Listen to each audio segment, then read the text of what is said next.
Ito yung mga ulam na napaka-simple, napaka-madaling hanapin yung mga ingredients, pero pag kinain natin, it tastes like home. So ito siya, ang tawag dito, asadong manok.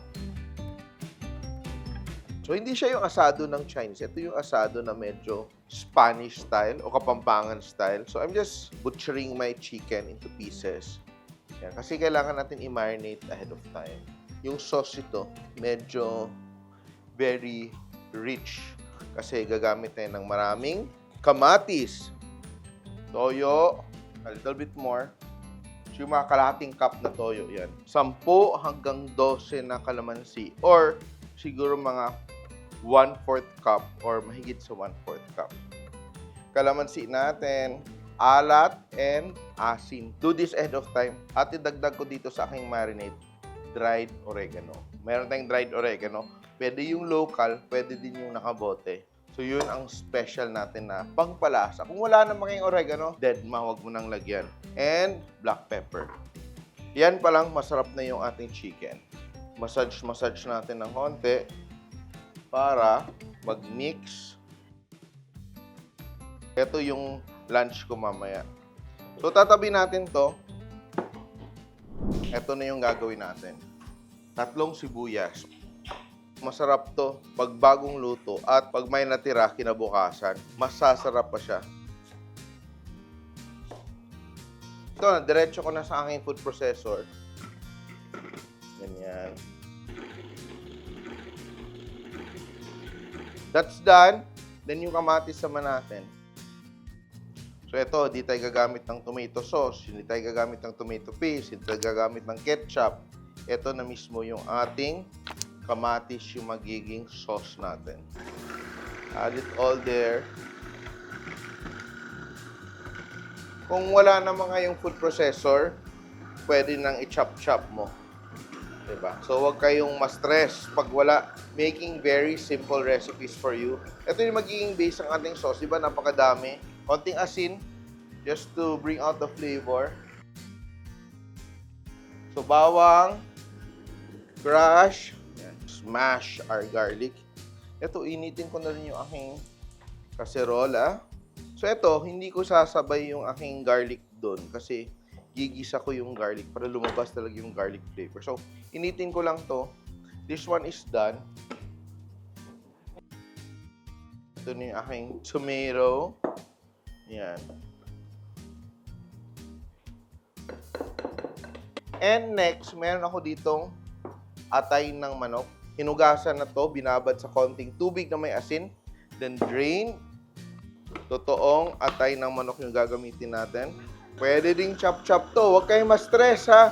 Pwedeng kamay-kamay lang. That's good. Now, I have my oil. Pwedeng olive oil, pwedeng regular oil. Ito. Oil. Lalagay ko yung aking bawang. Yan. Isa natin, no? Hinay-hinay lang para lumabas yung garlic aroma and flavor. And ito, kunin na natin yung ating atay ng manok. Pwede din margarine yung panggisa nyo dito para mas malinamnam or butter. Pero I am just using oil today. And aking chicken liver, lalagay ko. Ito yung magtitiken ng ating sauce. Gisa-gisa. Pag naluto na yan, yan, no? Lalagyan na natin yung ating manok, pa-isa-isa. No? Chicken. Ito, na-marinate na ito ng 1 oras. Etong marinate, don't throw that away, ha? Yan. O kayo, baka hindi pa kayo nag-subscribe sa Simple.ph YouTube channel. Mag-subscribe na kayo and check out Simple.ph website dahil marami tayong mga kwento dun. Stories that will make your life delicious. So, ito, sangkot siya natin. Pero, ito, lalagay ko na yung ating marinade. Ilalagay ko na rin yung aking tomato. Parang napakadami ng aking tomato. Sana magkasya. Pero, mukhang kasya siya. Pero, ito kasi siya. Makikita mo later on. Kasi magre-reduce yan. Yan. So, ito, all the flavors will slowly come together. So, konting sugar, just to balance. Ayaw natin ng matamis, Pero ito, pang-balance lang ng flavors, di ba? So ito, gagawin ko, konting water, at saka anato. Atsuete, just for aesthetic, para maganda yung kulay. Dissolve ko lang tong aking atsuete powder. Ay, buo pa rin. Yan, basta yun na yun. Matutunaw na rin yan. But I promise you, pag kinain mo to, talagang you will be very impressed with the finished product. Yan. So this one, we will just leave it until all the juices, mga lahati yung sabaw niya. Tingnan nyo. After a few minutes, eto na, nag-reduce na yung ating sauce. Kaya hindi ko siya tinakpan talaga para mag-evaporate and lalagyan natin ng sili. Yung sili naman is optional. So, pwedeng siling labuyo, bell pepper, or siling pangsigang.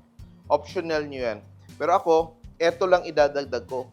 Sili lang ng konti. Titikman natin kung tama na yung lasa. Masarap na siya. Kulang ng konting alat. So, toyo para mag-darken ng konti pa yung kulay ng aking asado. Wala tayong dinagdag na tubig dito ha. Ito lang yung katas ng ating sibuyas and kamatis. And ang lambot na ng ating manok. Luto lang natin ng konti pa para yung ating soy sauce at saka yung sili natin mag-infuse ng flavor. And eto, kailangan ko nang mag-plate kasi nagugutom na ako. At eto, luto na yung aming ulam. Late na at gutom na kami. And eto, kahit off na yung apoy natin, tuloy-tuloy pa rin yung luto dahil sa ating cast iron. Look at the sauce. Tan-tan-tan. Gusto mong mas malapot? Pwede pa. Pero eto gusto ko with rice. Sarsa pa lang, oh. Ulam na, oh.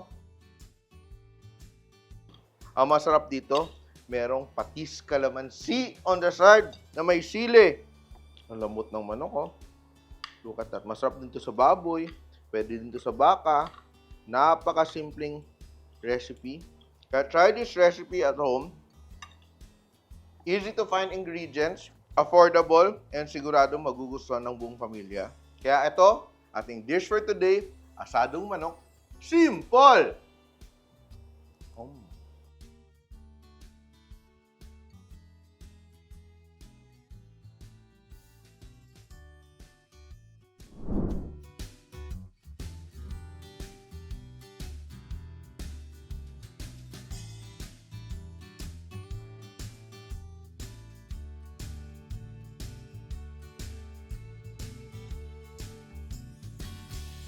Simple.ph. Living made simple.